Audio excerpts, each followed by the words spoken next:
උපසර්ග ගැන කතා කරමින් ඉන්නේ අපි. ඒකෙදි මම කතා කරේ නෑ ඩෙක සහ හෙක්ටෝ කියන උපසර්ග. අපි ඒ උපසර්ග දෙක ගැනත් කතා කරමු. ඩෙක ගුණ කිරීම 10 එක බලය. හෙක්ටෝ ගුණ කිරීම 10 දෙක බලය. ඊළඟට අපි මෙතනින් පල්ලෙහාට තියෙන උපසර්ග ගැනත් කතා කරමු. Tera පෙටා ACSA. පෙටා කැපිටල් P ගුණ කිරීම 10 15 බලය. එක්සා කැපිටල් E ගුණ කිරීම 10 18 බලය. හරි. උදාහරණ කීපයක් අපි බලමු මේ වීඩියෝ එකෙන්. තවදුරටත් තේරුම් ගන්න උත්සාහ කරමු උපසර්ග වලින් මොනවද අපිට කරන්න පුළුවන් කියලා. 2 මයික්‍රෝමීටර 2 මයික්‍රෝ කියන එකනාගේ තේරුම බලමු. මයික්‍රෝ කියන්නේ 10 ඍණ 6යි. එහෙනම් මයික්‍රෝ ගුණ කිරීම 10 ඍණ 6යි. ඊළඟට අපි මූලික ඒකකය ලියනවා. තව බලමු. 2.4 මිලි තත්පර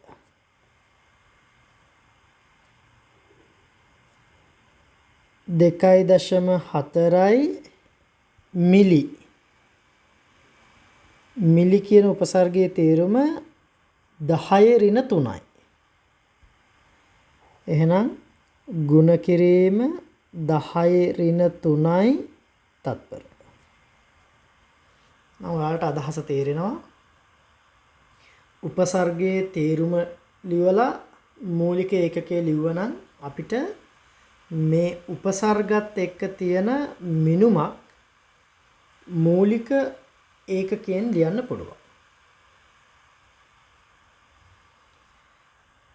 මෙතන බලන්න මිලි තත්පර. මිලි තත්පර ලියනකොට අපි උපසර්ගයයි මූලික ඒකකයයි දෙන්නම එකට ලියනවා.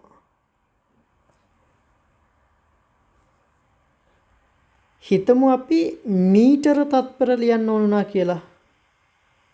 මීටර තත්පර මීටර තත්පර. එහෙම වුණොත් එහෙම මොකද වෙන්නේ? මීටර සහ තත්පර අතර හිඩසක් පවතිනවා. තව උදාහරණයක් කියන්නම්කෝ මම මේ දැන් මේ කියපු රීතියට අදාළව. මීටර නිව්ටන්. මීටර නිව්ටන්. ඒක අපි ලියන්නේ කොහොමද? මීටර සහ නිව්ටන් අතර පරතරයක් තියෙනවා. සාමාන්‍යයෙන් අපි ලියන්නේ නිව්ටන් මීටර කියලා. ඔයාලට මේ අදහස තේරෙන්න තමයි මම ඔය දෙපැත්ත මාරු කරේ. මීටර නිව්ටන් කියන ගුණාකාරය අපි හිතමුකෝ. ලියන්නේ හිඩසක් සමග. හැබැයි මිලි නිව්ටන් ලියන්නේ කොහොමද? මිලි නිව්ටන්. හිඩසක් නැහැ. පරතරයක් නැතුව ලියන්නේ. පරතරයක් නැතුව ලියනකොට මෙයා මිලි නිව්ටන්. මීටර නිව්ටන් ලියන්නේ කොහමද? පරතරයක් ඇතුව. ඒ නිසා ඔයාලා පුළුවන් තරම් උත්සාහ කරන්න ඕනේ අවධානය යොමු කරන්න උපසර්ග ලියනකොට මේ වගේ පරතරයක් නැතුව ලියන්න. ඒකකවල ගුණාකාරයක් ලියනකොට ඒ අතර පරතරයක් තියන්න. ඔයාලා දන්න ඒකකවල ගුණාකාර මොනවාද? තත්පරයට මීටර.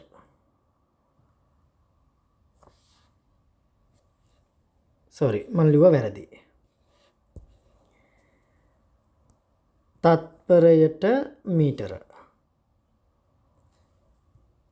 තත්පරයට මීටර. මිලි තත්පරයට. මිලි තත්පරයට. එයා ලියන්නේ කොහොමද? මෙන්න මෙහෙම. ඒ අතර පරතරයක් නැහැ. මේ මිලි තත්පරයට. මේ මීටර තත්පරයට. තත්පරයට මීටර. අදහස තේරෙන්නේ නැති කියලා හිතනවා. උපසර්ග සහ ඒකකවල ගුණාකාර ලියනකොට ඔන්න ඕක තමයි අපිට තියෙන රීතිය. තව එක උදාහරණයක් කරලා මේ වීඩියෝ එක මම නවත්තන්නම්. ඊළඟට අපි තව පොඩ්ඩක් සංකීර්ණ උදාහරණ වලට යමු.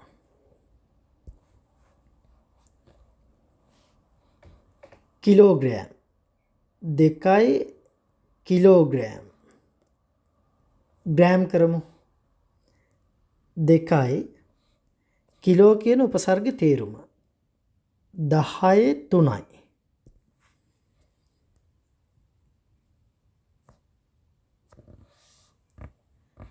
තව උදාහරණයක්